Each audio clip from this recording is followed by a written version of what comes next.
My name is Khoo Hsu Chuang, and I am known to be an aggressive corporate journalist that likes to get to the bottom of things. So I was expecting a little bit of the same with my next guest today, which is Nalin Jain, the new managing director of Volvo Cars Malaysia. But what I got instead was something totally different, because we talked about not just about the business of the car industry in Malaysia and all the things that go along with it, but we went a lot further. We talked about the future of the vehicle. We talked about what the vehicle of the future will feel like and how you own it and how that's all going to change. And also we talked about how his religion and his spirituality enters the way he manages and leads teams, which I found personally very interesting. I hope you enjoyed it as much as I do. Good morning. Morning, sir. How are you? Good, mate, how are you? Very good to see you. So this is your personal car, is it? This is my personal car. Right. And I love this one. It's great, man. It's like being in a 7-star hotel, except you're moving. That's the idea, right? Right, that's the whole idea, right? That's the whole idea, is to provide the ultimate in luxury and comfort.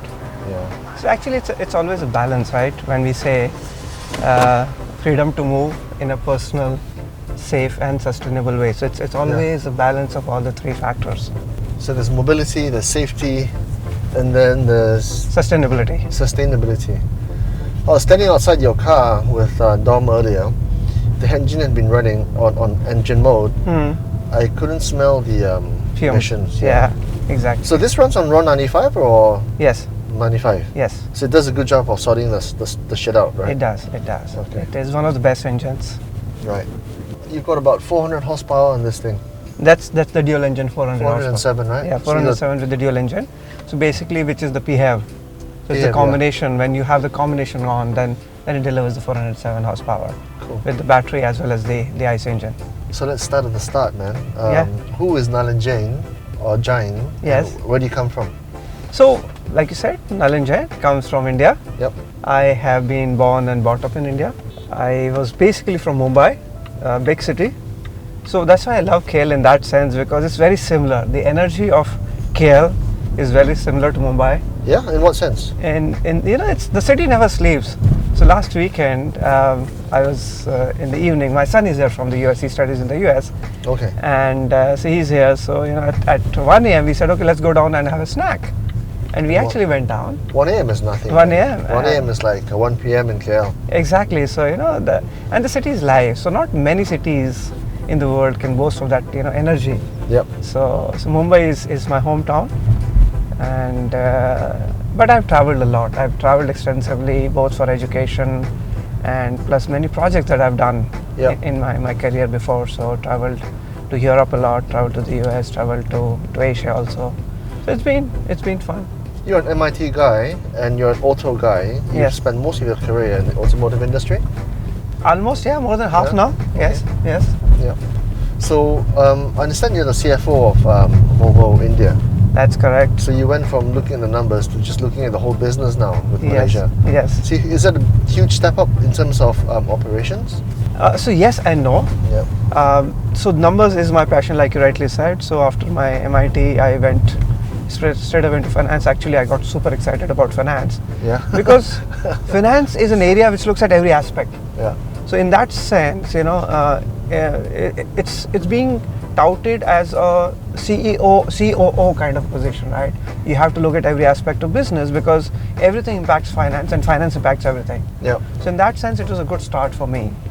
Having said that, when you actually become the MD, then you have a lot more in terms of. So yes, it's both not necessarily a much bigger setup, but it is a step up in that sense. Yeah.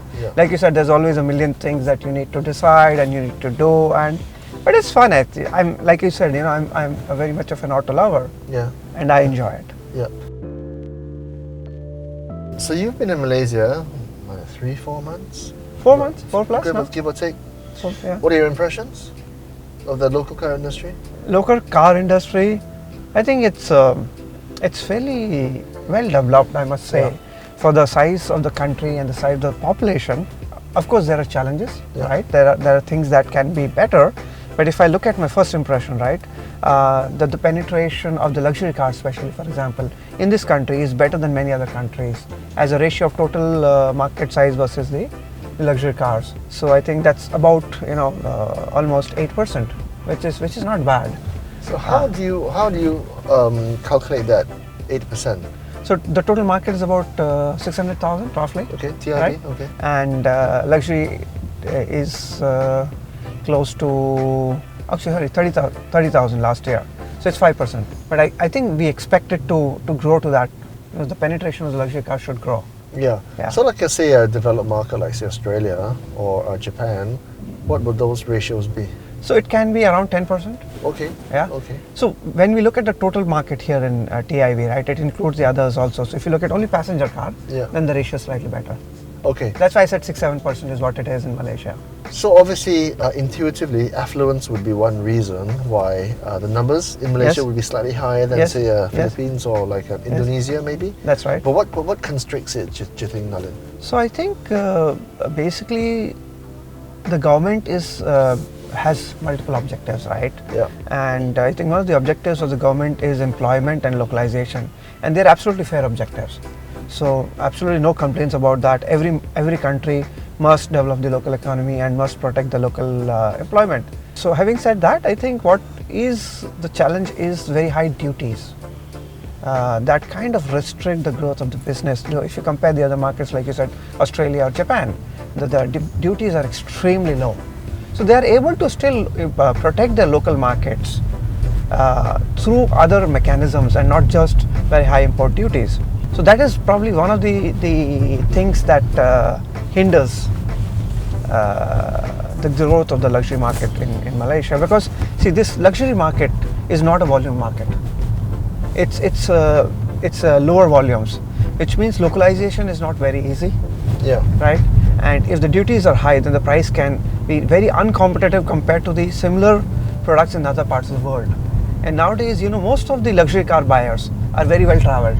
They know the world, right? So they will go to Australia, they'll go to other countries and they'll compare like, oh my God, Malaysian luxury cars are much more expensive.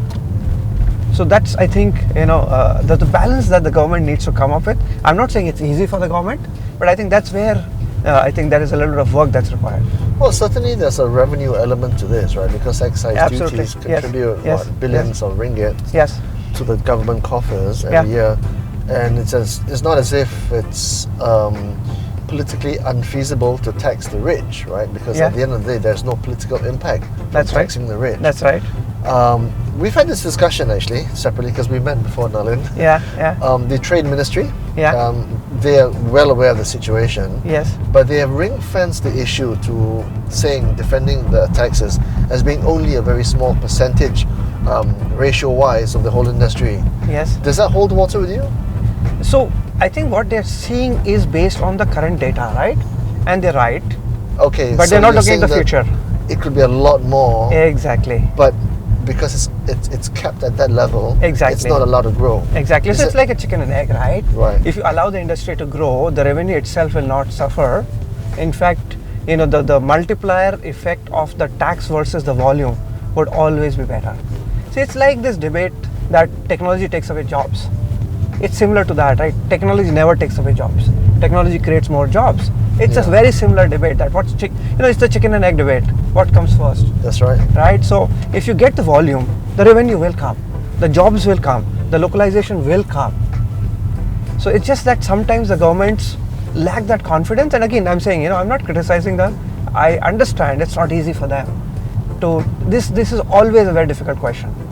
Well, they might tell you then it's entirely within your remit to say, let's put some money into the country, let's let you build production facilities and let you localize your models with what they call the CKD, right? Yes. Which your German competitors are doing. That's right. So we are also doing. Okay. Yeah. So we have localized our cars. So all our cars, right? The XC40, the XC60, XC90, S90, they're all localized. But now if I want to expand my car lineup, right, and if I want to test the market with a small volume for a new car, then it becomes very difficult. Again, then it becomes a chicken and egg. That if I localize and if I, let's say, win the V90, right, the estates are not very popular in Malaysia. So do I first invest and localize the V90 and bring it at the right price, or do I test the market, get confident, and then invest? So we have invested Now we are going to the next cycle of investments, and that may take some bit of confidence building, whether the market can take certain products or not. So how much have you invested in the country, say in the last, 5 to 10 years, and what might you invest in the country in the next 5 to 10 years if you were a little bit more confident in the country? Okay, so I'm not privy to all the details and the numbers. Okay. But what we have invested, so in terms of technologies, right? So we have localized. So in the last 5 years, is when the transformation journey for Volvo started. Okay. Right. So maybe I can add a little bit about the Volvo's transformation journey both locally and globally. Right. So our first product which came out of the SPA platform, we call the SPA platform, which is the XC90. And so that's when we actually started investing. So we invested into the SPA assembly. We invested into the electrification. So we are assembling the PHEVs in Malaysia, and which is also in line with the government's ambition of bringing electrification into Malaysia. So we are committed as a brand. Volvo is completely committed to Malaysia. We were the first car manufacturers, as I had mentioned earlier also. So we have been continuously investing. So the last 5 years, we have got all our products localized, and we have modernized our factory. So we were doing a lot of things in the factory. So we have limited now the scope of the factory, but we have gone deeper in terms of doing more products locally. So that is one thing that we have done. Now looking forward, what we can do is we have more lineup of Volvo cars, and how do we bring those cars locally is what we are looking at further investing. So Malaysia is a big market, so in terms of, and also an important market in the region. So besides investing into the manufacturing for local market, we have also invested into exports. So Malaysia today is supplying to a lot of countries around. Thailand is a big market that we are exporting from Malaysia. We are exporting to other regional markets, and we can continue investing in Malaysia if we get the right setup in terms of the incentive mix as well as the volume. So blue sky, Nalin, what would you like to see from the government? Blue sky. Is there a blue sky? Yes. So let's say that if we align with the strategy of the government, one is localization, 2 is jobs, and 3 is electrification. And actually the automotive policy, which is right now being discussed, so I should not share a lot of things about it, but basically next generation vehicles. So if we talk about these things, right, Volvo has all of it. Yeah. Volvo has developed the autonomous technology and is continuing to develop the autonomous technologies, right? So we are already at 3.0 right now, and in terms of connected cars, again we have it. So we have a lot of technologies that we are investing into. Electrification, we have it, right? So we have it all. So we would like to bring all of that into the region, and Malaysia could be the hub to bring all of that into the region. Like we have actually the finance hub in Malaysia. So all the finance back office activities are done in Malaysia. We are now investing into a regional training center. We are setting up a state-of-the-art training center for the region. We are also setting up a team which will be the technical hub. So all the technical support in the region will be delivered from Malaysia. So if you see, we are actually investing both in technology and in processes in Malaysia. But what about from a duty structure perspective? Is there like an optimal level that you would like to see in terms of it being implemented here? So that's the challenge, and I think from an electrification point of view, I don't want to put a number on that, because I think it's also, like you said, it's revenue. So the government needs to look at a simulation in terms of what kind of volumes it can get, and what's the right level of mix between volume and a duty percentage. Because right now, let's say if excise is about almost 100% on a CBO, I think 100% is definitely not sustainable. Yeah. But if you look at other markets, some markets have it at 60%, some markets have it at 30%, some markets even have it at 10% or 0%. So right now it's at some price points it's about 100%. Yes. For CBUs, right? Yes. Right. So for example, this baby here, yes, would be 100%. No, so this is local. Okay, so this is CKD. Yes. So this is not 100%. So this is the right model that we have. So the S90 is localized. Okay. We are producing it, assembling it locally. Okay. Yeah. What would fall under your CBU category then? So today we have launched a very small volume of the V90s. They're great cars. I can't understand why Malaysians have never gotten on with estate cars. They're fantastic. Yeah, they're spacious, they're safe, they're comfy. Absolutely. In Europe, they're huge, right? They are huge. In Europe, they are absolutely huge, and I love that car. So in India, when I was right, you can go on major road trips with the family, right? Exactly. It's a very good mix between the comfort of a sedan, right, and the sportiness of an SUV.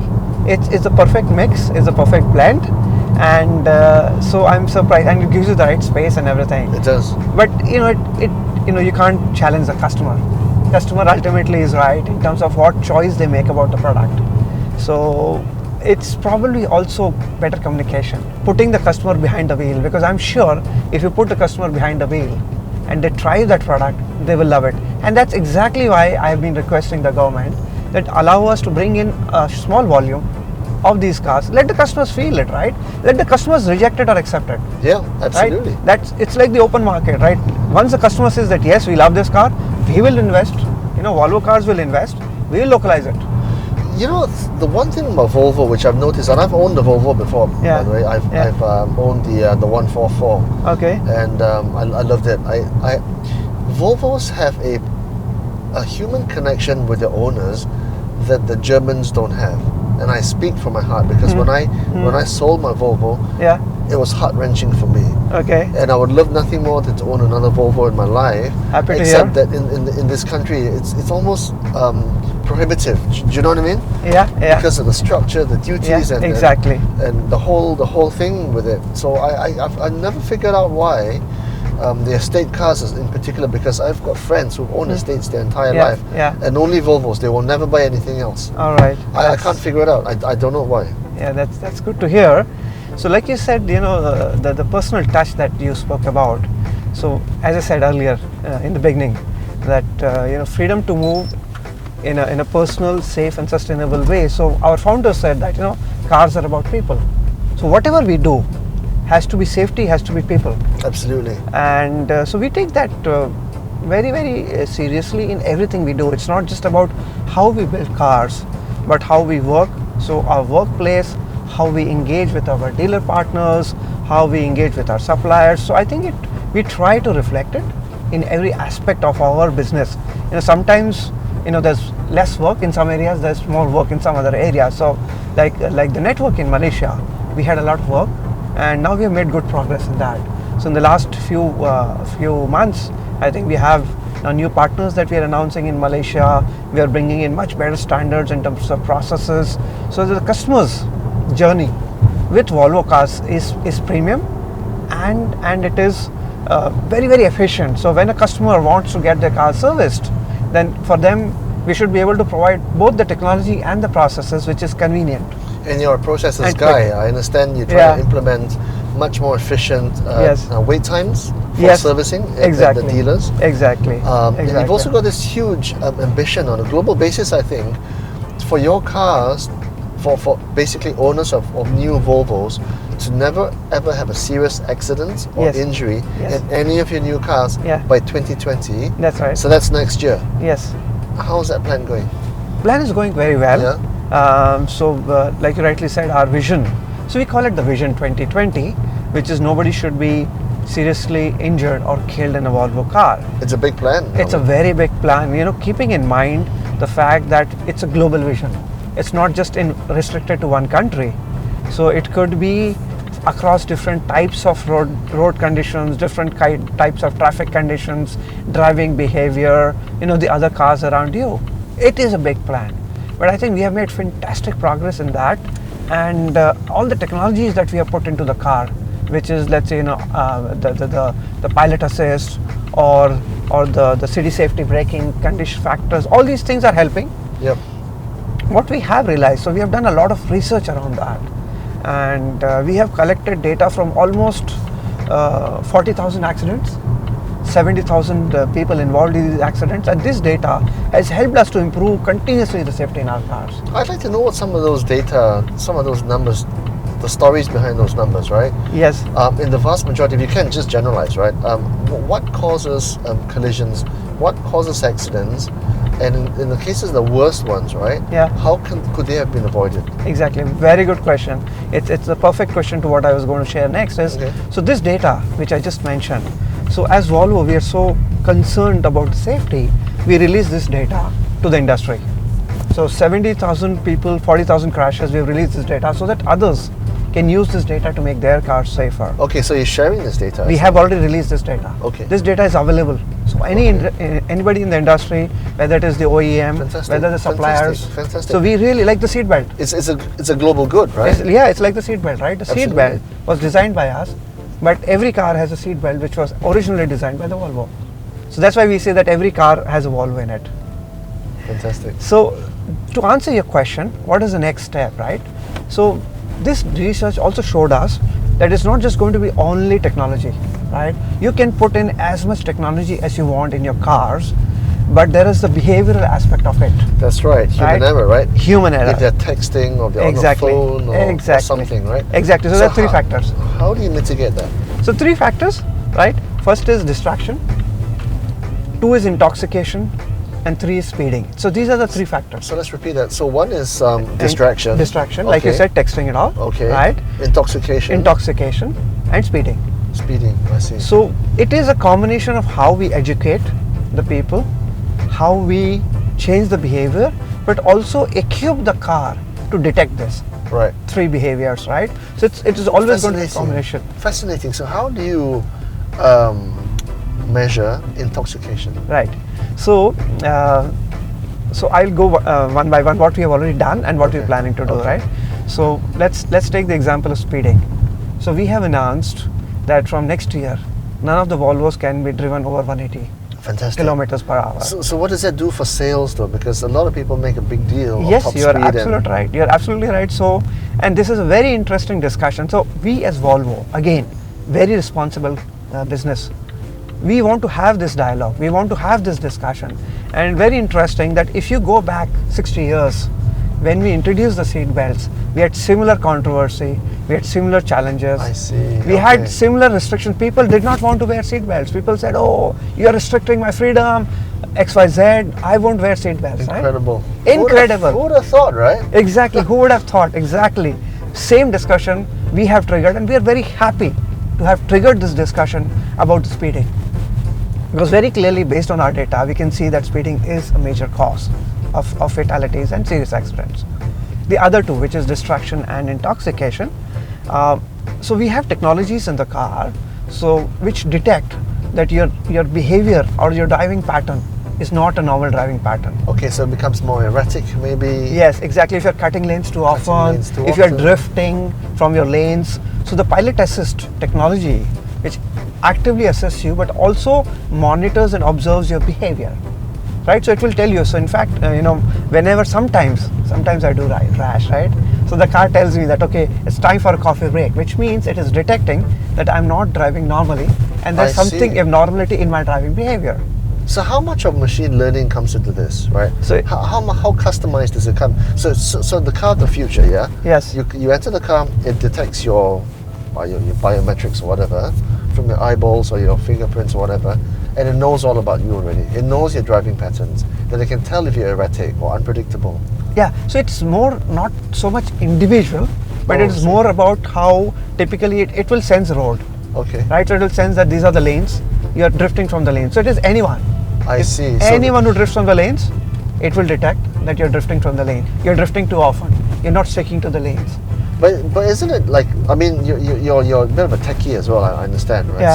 So isn't it not too much of a stretch of the imagination to imagine that cars can be completely personalized to you based on your identity, sure, which they can ascertain as you come into the car? Absolutely, absolutely. So you're right about the eyeballs and all. So it will look at, are you looking at the road, or if you are looking at somewhere else, so it'll probably give you an alert that okay, Mr. XYZ or Mrs. XYZ, you're distracted. Right. Right. So like the pilot assist today does that. So our pilot assist is probably one of the best in class, and so it can control the speed at which you're driving, and also it measures the distance between the traffic in front of you. I see. So it automatically slow down. it will keep you to the lane. So that pilot assist technology also knows, right, if you're drifting or not drifting. So it tells you that if you don't, so we still tell that you're still responsible, which means we want you to keep your hands on the wheel. So if you take away the hands from the wheel too often, then the car tells you. You can even tell that? Yeah, it tells you that please hold the steering.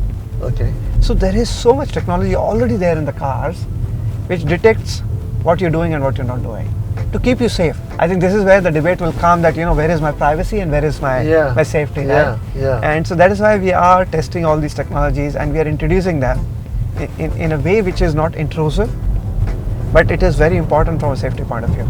So the path towards the fully autonomous vehicle is a discussion that's...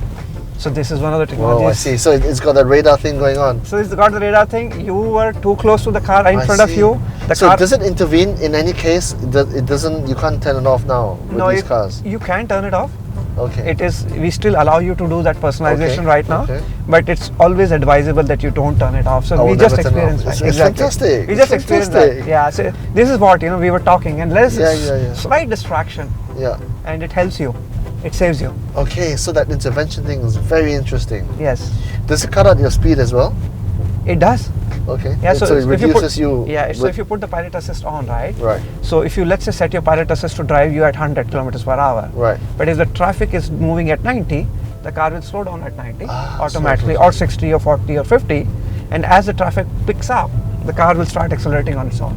I see. So what does the vehicle of the future look like, and whose interpretation of it is it? Because every manufacturer of note on a major basis has got their own vision of the car of the future, right? Yes, yes. What do you think it is from Volvo? So our car of the future vision has a very interesting design, and it's called the 360 degree. Okay. So I would recommend you and our customers to look it up on our website.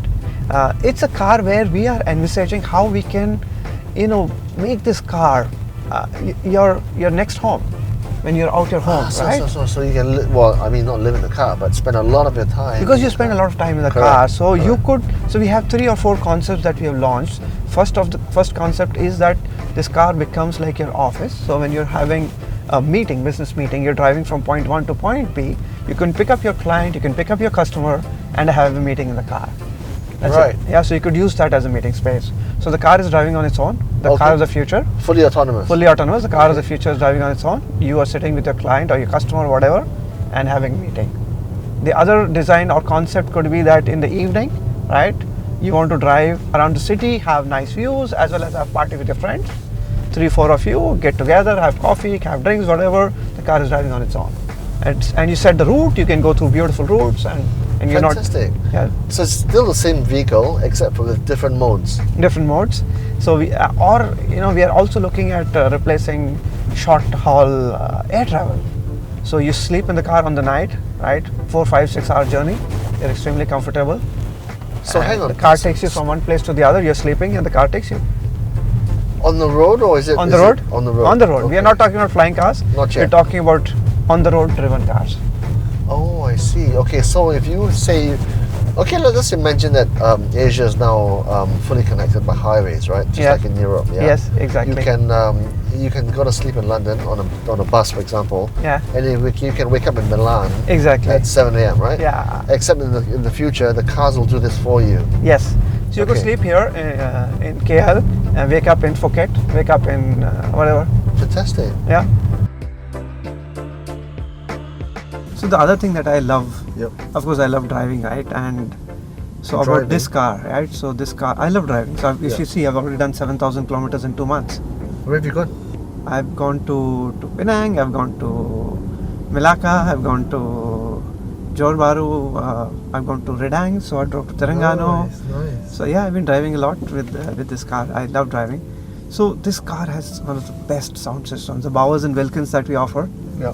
And it's really recreates, for example, we have the orchestra in Gothenburg, right? So it recreates that atmosphere in the car, and the sound system is just amazing. I'm not sure whether the microphones can pick it up, but can you demo it? Yeah, sure. I can try and play something for you. Yeah. And hopefully we can get to experience that sound system. But this is amazing. So we have, of course, Apple Play as standard.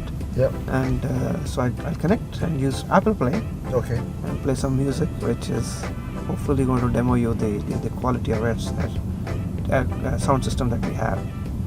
When you're close to tears, remember someday it'll all be over. This is the best part of my drive. Get so high. It takes me off everything. Yeah. So this Pretty is like bloody outstanding, man. this is like my personal spa, right? So Yeah. at the end of the day, when you're tired, when you feel Yeah. sometimes a little bit stressed, get into the car, Yeah. get out of the office, get into the car, play your favorite music, right? Have the right temperature, right quality of air, very smooth drive. By the Yeah. time you reach home, you're already relaxed, You're all ready relaxed. to spend quality time with your family. This is the value that we deliver. At the end of the day. Yeah. Yeah. The Bowers and Wilkins audio experience is pretty bloody good. Yeah. This is customized for Volvo, is it? It is customized for Is it Volvo. across the range? Because I've seen it in the XC90 as Yes, well. it is across the range, right? Yes. So, do you get that in the XC40, even with the lower reaches? Not Or- the lower. It's on the high end model. Okay. Yes. Okay. Yes. Okay. So on the inscription. So we I have see, momentum and inscription. So these are two different variants we have. So it's on the inscription. So what's the entire model range for Volvo now? So the XC40. Okay. Uh, There's no inscription for that one. So there is right now we are offering the R design. Okay, the R design. Yeah. Okay. So we have basically the inscription, which is like the luxury version, Okay. right? We have the momentum, which is more like you want to get into the brand. Okay. It has slightly less features, but I think it's there, right? Okay. When it comes to safety, when it comes to all, it's all there. It's just that you may not get Bowers and Wilkins and a few of the other things, Yeah. but all the safety stuff is there. The climate thing is there. Yeah. So the air quality and everything is there. And then we offer R design, which is a little bit more of a sporty looking car. Okay. So it depends on what is your preference. I see. So that's the kind of personalization that you can choose. So you got the- XC40, Yeah. XC9, XC60, XC90, and that's the SUVs that we have. Then in the sedan we have the S90 right now, and we are going to be soon launching the S60. And 5 models. Five Essentially. models, yes. Okay. Yes, as of now. Okay. What's the rest of the year look like in terms of model rollouts? So- And next year as well. Yeah, so the S90 is coming. S9, S60, sorry. S60, The okay. S60 is coming this year, Okay. and we have a facelift on the XC90. Okay. Okay. The XC90 is doing really well. Yes. Because I see a lot of them on the road. Yes. Why is that doing better than this one? Yeah, I The think the S90? preference, right? So globally also. It's an SUV thing, is it? And Malaysia also. Yes, Okay. people are moving towards SUVs. SUVs is creating a lot of buzz, and so yes, that's why the XC90 does better than the S90. When they actually experience the car, Right. then they realize that the S90 is also a great car. Yeah. So if you yeah. get people to test drive this car, they buy it. Our So the conversion rate of people Yeah. who actually test drive the cars is much higher. Right. When they test drive it, they right. love this car. Right. Well, I guess the relationship would be one way to call it, because ownership of Volvo is essentially the Chinese, right? The Geelys. Yes. So they offer funding. I presume they've got some kind of like sales directive as well, but they don't get micro in terms of how the business is run. So it's basically funding, right? Okay. So it's very interesting journey that Volvo has had through its life cycle, right? We have You've been with had, Americans. you've we have with been us. with, exactly, we have been with the Americans before, right? Yeah. But we have retained our Swedish identity all throughout. Absolutely. Right? Absolutely, continuously, right? So there's never been an interference, fortunately, when it comes to our design, when it comes to our basic principles of being that human-centric brand, Right. right? The Swedishness that we are. So that has always been retained, fortunately. So that has never been touched. Yeah. Yeah. So we maintain that. How do you keep that culture in the organization? So I think that's always the driving principle, like I said Yeah. earlier also, right? So whenever we do anything, whether it is talking to our customers, whether it is talking to our employees, whether it's talking to our suppliers, whether Yeah. it is talking to any of our partners, we always use our founding guidelines, which is the whole business is about people. We are a very Okay. people-centric organization. Okay. So when you keep that as a focus in everything that you do, right? So and the Swedish culture comes out automatically when you're being very people-centric, and the design follows you. So the people who design our cars. So that is why the whole Swedish philosophy and the people-centric philosophy always reflects in whatever we do. What does the Swedish culture feel like? Because I'm sure you've been there many Yes. times. Not too many times, yes, Yeah. but like I said so far, it's very people-oriented. Okay. Very much equality oriented, right? So even within It's a our very flat structure. So even within our organization, we have a very flat structure, right? There's just, let's say, in terms of number of hierarchies and all, I am very open and accessible to my people, right? Anybody, so they don't have to go through their managers. If somebody in my office wants to talk to me, they can talk to me directly. I have a very open door policy. That does not mean I interfere with my director's way of working, but it's just that it means that we are very open culture and very, very flat culture. The first thing that I did actually when I came here is talk to everyone. Talk to my employees, talk to my dealers, talk to my partners, my suppliers. I went out and met everyone. So that was the first thing I did. So just meet everyone. Understand what ideas they have, understand what suggestions they have. You know, people have great ideas. It's people who run the business. That's right. So talking to these people, talking to everyone actually gave me a lot of great ideas. And that is how actually I created the vision for Volvo Cars Malaysia. It was not my thing. It was not my idea. Right. But it was a collective thing that we all came up together that this is what we should aim towards. What were some of their pain points? I think, like you went said, out in right, the field, the perception that we are expensive to maintain. Okay. That is one of our pain points, right? The other thing is that how quick are we in terms of servicing and delivering these cars back in time and in quality. Okay. So yes, I think customer service is an area we accept that we need to do a lot more work. Okay. So I think these are two areas where we need to focus, and we are working on making that premium. Okay, so you've taken on board. Yes. What were some of the pleasure points? The products. Okay. Customers love They our love the product. product, right? They love the product, you know. You just have to get in the car, you understand? Yeah, Right? they just love our cars. They get into the car, they love our cars. The XC40, the XC60, the XC90, they all say that, oh wow, I would love to have a Volvo. So, you know. And where's the button there? Yeah, so I think the perception about service, Yeah. cost of service, one. The affordability is the second one that you mentioned. So bringing in better financial services and offerings for the customers. So that's another area of focus that I'm working upon. Okay. I think these are the two things that I can, if we can fix, which is the service part and affordability part into so better financial services. I think we are there. So how aggressive of a timeline have you given yourself? Because these are not easy fixes, right? You've got to have, there are interdependencies, yes, right? Yes, absolutely. But you know, customers can't wait forever. Yeah, So absolutely. it has to happen in within my lifetime here in Volvo Cars Malaysia, which is within 2 years. So your tenure here is 2 years. It actually, yeah, it's to start with is 2 years. It can be extended. Yeah. Hopefully, customers will love me. The country will love me. Then I can stay longer. I love the country, so I would love to stay longer. We've talked about this actually, Nalin, because you told me that it's been very, very much easier to bed in here. Yes. From a menu perspective, from a eating perspective, culture perspective. Yes. You're vegan, right? Yes.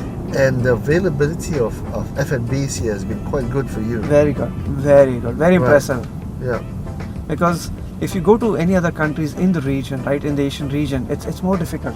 It is. Yeah, first It of all, is. the language. So I think here, in terms of English, is so much easier. That's a big advantage, right? People understand. The second thing is people understand vegetarian and vegan.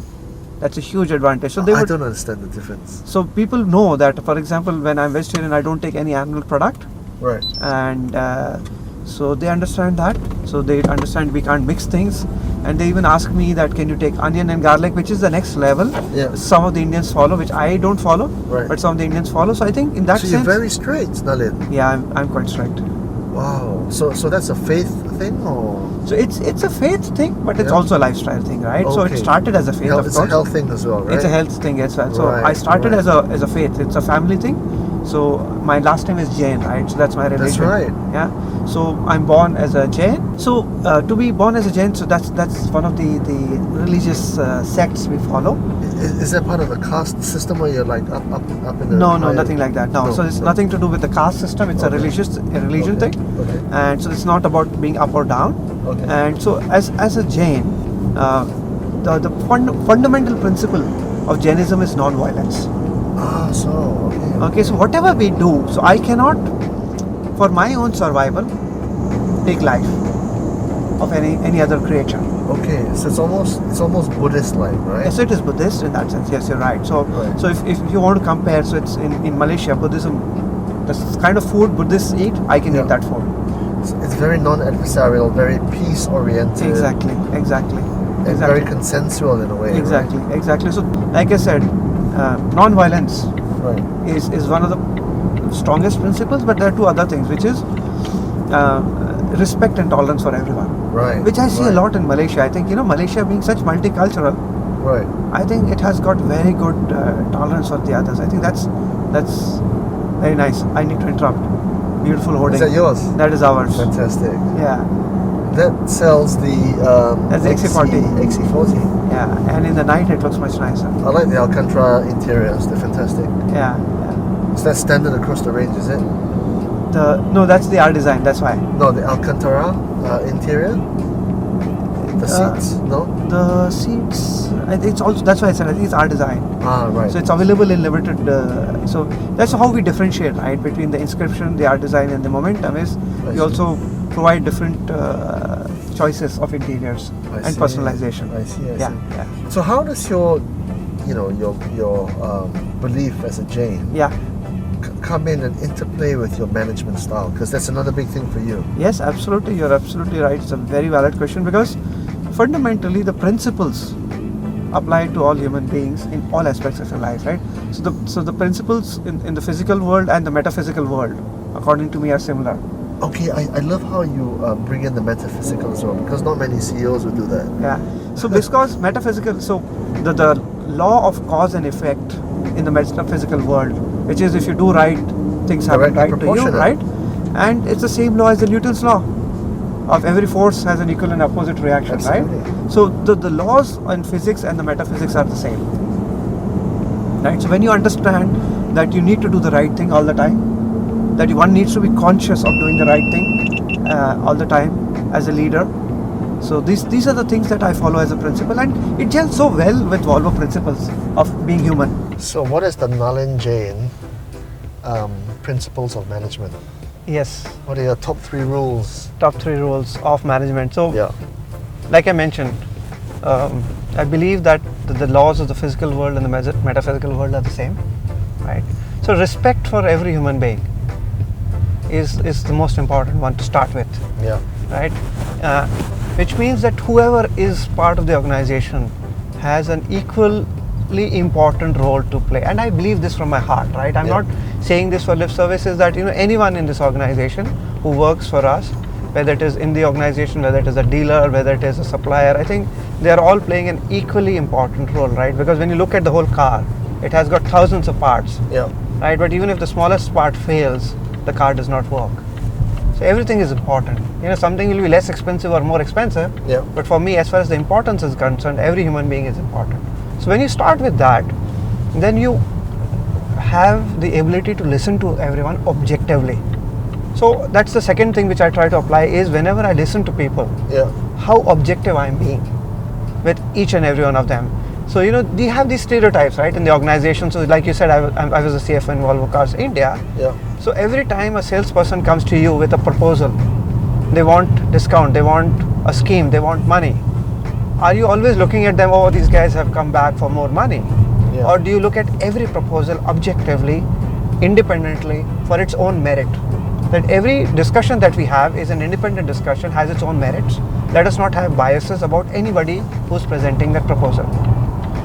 How do you stay objective? You've only given me 2 principles so far, but on the second principle, how do you stay objective and not allow, say, prejudice or how cynicism, right? Yes. Enter the equation. Exactly, and that is where it's about practicing continuously the basic philosophy that every human being is the same, right? Has the right potential, the intent is right. So believing. So the third thing is believing in them, Okay. that their intention is right.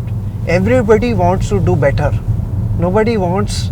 See, there are few exceptions, very very rare exceptions in this world who are cynical, who are probably having malified intentions. Yeah. But you can't treat 99.9% of the people in the wrong way just because of that 0.1% of the people in the world. I would rather be mistaken and betrayed by that 0.1% of the people than treat everybody else like wrongly. Yeah, but you know what I mean, Nalin, you and I are roughly the same age, right? Yeah. And at our vintage, cynicism and acknowledgement of human frailty Yeah. is something that comes to people that have seen and been around the block a Yes. couple of times. Yes, Right? yes. So how do you stay naive? How do you stay innocent in that way? Good point. Very good point. So like I said, I believe in the core human potential and the pure human heart, which I believe that it is positive, it is good. So when I start anything with that belief, it always works in my favor. Because when I have the right belief, then I will ask the right questions. So that the other person also realizes that I am starting with a point of respect and a point of trust. I see. So when I start with that point, the other person is not being defensive, the other person is being creative, the other person is also welcoming my ideas and suggestions instead of thinking that it is more of a power struggle or more of a directive. So then the dialogue is more generative and more creative and less frictional. Interesting. And do you have a third principle to share? So that was the third thing I said, that the heart, Okay. believing in the heart of everyone, that respecting every human being, Yeah. right? Being very open, and finally the heart, believing in the heart and the potential of everyone. You're one of the very few company leaders that have cited the metaphysical Yeah. in your Yeah. management philosophies. Yes. Very few people do that, least of all the Western CEOs, right? How has that shaped your principles of leadership and management for people that are desirous of coming to the upper echelons of management? How should people start to think about leading teams and motivating people when they're a little bit younger? Yes. So I have to share my experience, been very successful in this area. So Yeah. in the last 3 roles that I've had, I have created strong enough teams so that when I quit or moved on, like for example from Volvo Cars India I came here, they did not have to find a replacement. So I see. created a strong team, I created a strong leadership, and the management felt that one of the team's members can actually take over my role. So that's what my principle has been, that if you are not replaceable, then you cannot grow, you are not promotable. So you need to become replaceable. Most people tend to protect themselves and not create a strong enough team which can take over your role, and you become redundant. Well, how do you put that into practice though? So continuously let the team take decisions, allow them to make mistakes, but stand behind them. Very clearly they should feel confident that if they make mistakes, I'm not going to go out and say that, somebody in my team made mistake, it was not my fault. No, I take the ownership. Accountability. It is full accountability with me. So if there's any mistake, the accountability lies with me. If there's a great work that we are doing, then I share it with the team. So all the good things and wishes go to the entire team. But if there's a challenge, then I take the responsibility, and that gives them a lot of confidence. That makes them feel safe, secure to take decisions, come back to me with suggestions, and they're very open then. They're very transparent. When they make mistakes, we detect mistakes much faster, and we are able to take corrective actions much earlier. If you create fear, then they'll hide the mistakes from you. How should a young person develop oneself, him or herself, into a person of high potential and high caliber, runway, if you like, to quote a Jack Welch term, Okay, right? yeah. How do you build runway when you're a young person? So as a young person, Yeah. more and more I'm realizing that a few things that need to be, they need to be very conscious about. One is not depending on somebody else to help you in your career. Okay. So usually no external forces. So don't wait for it. Okay. I'm not saying that it won't happen, right? The organizations help, but you don't wait for it, don't depend on it. You need to take ownership. You need to tell your manager that, I'm interested in doing this. This is my passion. This is what I would like to do. You go out and identify, let's say, learning. So always be curious. So which means if you can learn, try to learn on a daily basis. And you need to find out what works for you, what you like, and follow that passion. If you wait for somebody else to guide you, it won't happen. What do you think are the skills of the future? Curiosity, Okay. right? The skills of the future, Nalin. Yeah, curiosity. To succeed in Yes. the 21st century. Yes, curiosity. Curiosity is very, very important, because what's happening is that we get a lot of data and we depend on a lot of external things. But unless you're curious to learn, see, because today with technology, it's all available, right? Technology is making so many things so much easier. Are you curious to understand, let's say from a customer's point of view, what customer really wants? Otherwise, you'll create a standard package for the customer, and then you will think that, oh no, it does not work. I don't know why it does not work. So are you being curious enough? Are you being inquisitive enough to explore and create something new all the time? So that's why I mentioned curiosity as a skill. Okay. Because when you're curious, you will ask the right questions. Whenever you get stuck, your curiosity will help you to get out of that stuck situation. How do you ignite curiosity though? What if someone is, what if the young person is disinterested, right? Or is interested in what one might perceive to be the wrong things? Yeah. So that is where I think, I have a slightly different view about motivation than many others, which is, I don't think you can create it. Okay. It has to come from inside. Okay. One can be a catalyst, right? You can share the right guidances with the youngsters, but unless it resonates with them, it won't work. So yes, that is where the leadership skill of being able to understand and connect with the youngsters. So that's my responsibility, that to be able to understand what works well. So for example, here in Malaysia, I realized that food is very important. Right. So creating those right points where people feel relaxed, maybe going out for lunch with them, having a relaxed environment where people can talk, the youngsters can feel comfortable and share their ideas. So finding that right point as a leader, Yeah. that the young generation will listen to you, is our responsibility. But the generation's responsibility is to try things out. Like I hear so many times, this is not my job. That is one thing which I feel a little bit unhappy about when I hear, from the young generation, that they're not willing to experiment and stretch themselves. They want it easy. It is not easy. This is one thing I will tell them, that nothing is easy. There's no free lunch and nothing is easy. It's only hard work. Continuous hard work. So their ability, so one is, I said, curiosity, and the other thing is your willingness and your ability to take up the challenges of life. Because those challenges of life will teach you. Whatever I have learned from my difficult bosses. The bosses who have been very difficult for me, I have learned the most. Did you have mentors? Yes, if top of my mind, my father has been my biggest mentor. Yeah. What was he like? He's been a professional all his life, and he succeeded and he's done extremely well in his life. And the other one is, I also have started following the Buddhist practice of Soka Gakkai. It's a Japanese philosophy. So Daisaku Ikeda is a leader of a Japanese Buddhist organization. Okay. He has lived through the World War in Japan, and he's emerged as a great human being who has taught us this philosophy to the world and spread this Buddhism to 192 countries in the world and 12 million members. And this is a philosophy of how we can be a better human being. So yes, these are the two mentors that I look up to. Besides, of course, like I said, some of my most difficult bosses were the best teachers that I had. Yeah. So just a bit more on the Japanese philosopher. Philosopher? Yeah. What are some of the principles?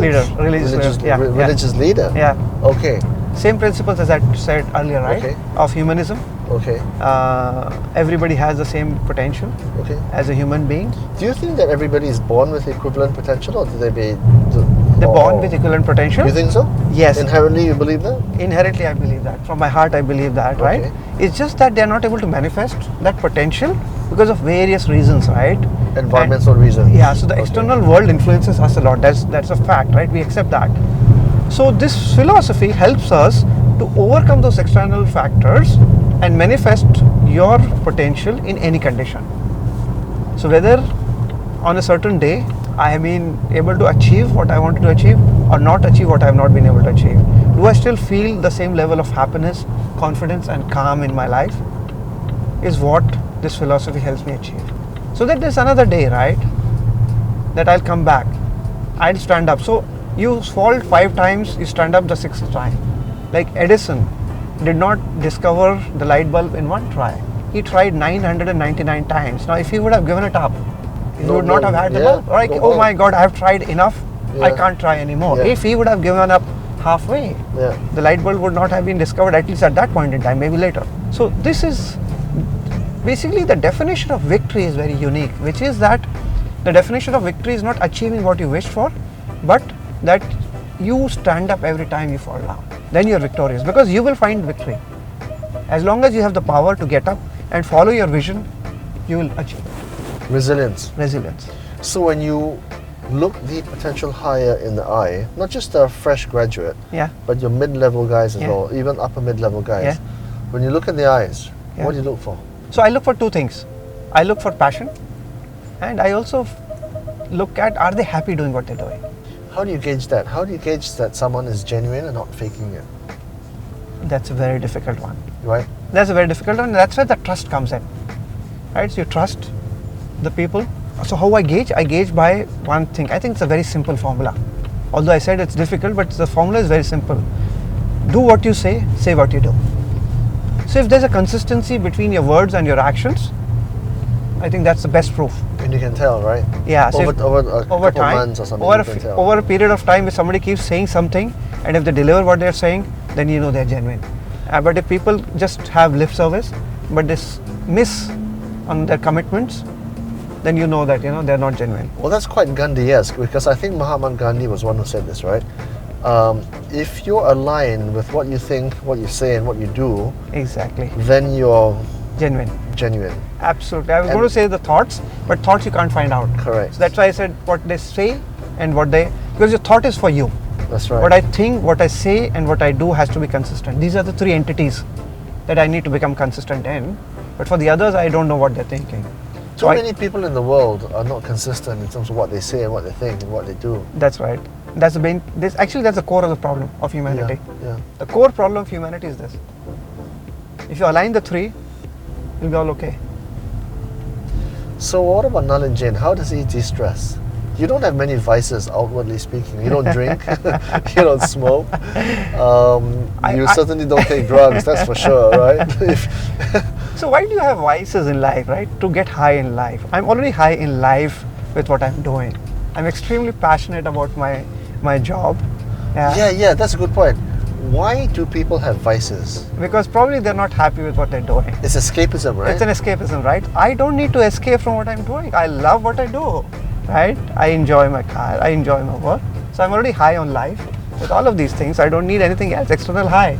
That sounds a bit textbookish though. Does that really work? It really works, right? Yeah. I'm high all the time.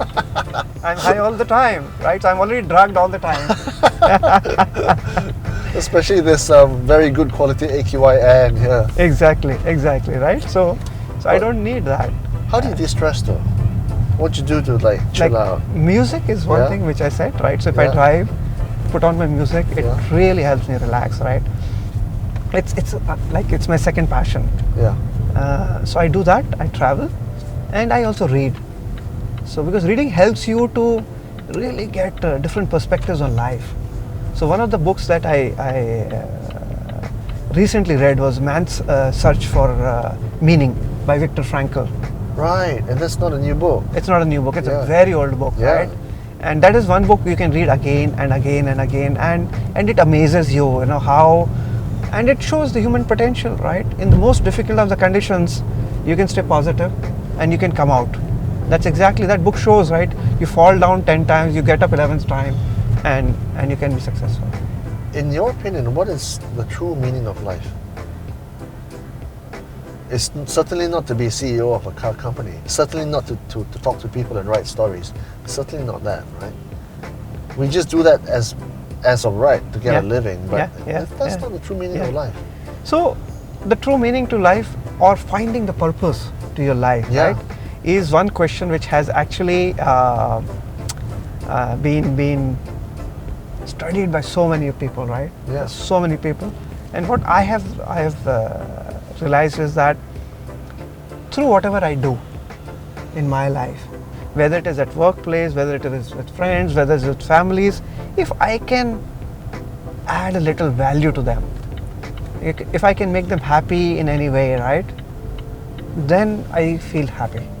So if it is at workplace, if I can get my employee to be excited like me, passionate like me at workplace, I feel happy about that. Yes, results will follow, right? So we are in this corporate world, and like you said, but it's not just about being a CEO, right? It is about being a CEO who can make an impact in people's lives. So recently we launched safety campaign in Malaysia, right? And we said that please buckle up, right? And there was this one reporter who came back and told me that I was not buckling up. But after I heard you, I started buckling up. And I'm very happy about that. So you could have saved the guy's life. Exactly. So I was so happy. So this is something that makes me feel fulfilled. It makes me feel happy. That yes, I've been able to. So that's the purpose of life, right? So the meaning of the purpose. So you can say that this is how you can actually relate.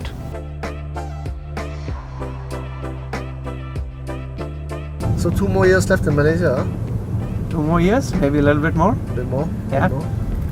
And then what do you hope to achieve in 2 years? Tell me in 20 seconds what you hope to achieve in 2 years.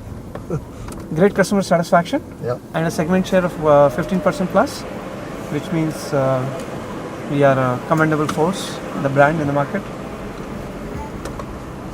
15% market share in 2 years. In segment share, yeah. From what now? From about 6%, 7%. More than double. Double, yeah. That is huge. Yes. I'm 100% confident you can get there. I With think so. cars like this, Yes. and with a CEO like you, Thank you. possible. Thank you so much. Really appreciate that. You know, Wishes. you're the man, lah. Thank you so much. Really appreciate your time. But before It you was go, fun. It was fun. but before you go, Yes. just like how Steve Jobs would say, just one more thing. Sure. He wants you to demonstrate your artistic prowess, Okay. to draw a car Okay. in your one of your cars in your stable. One of the cars in my stable. Yeah. My artistic powers is the worst thing that you're trying to have. But let me still do what I can do, right? So I'm going to do the car that I love the most. And That's the S90. This is my personal S90, which I love. Let's show the camera this. Nalin Jain, you would give Leonardo da Vinci a I'm run for his money. In terms of your artistic prowess, you're the man, Nalin. Thank you so much. ever really, so much. Fantastic. I had a Take good care. time. Yeah, great. Yeah. Thank you. Thank you so much. Bye bye. Have a good day. You too. Yeah. Drive safe. Yeah, always.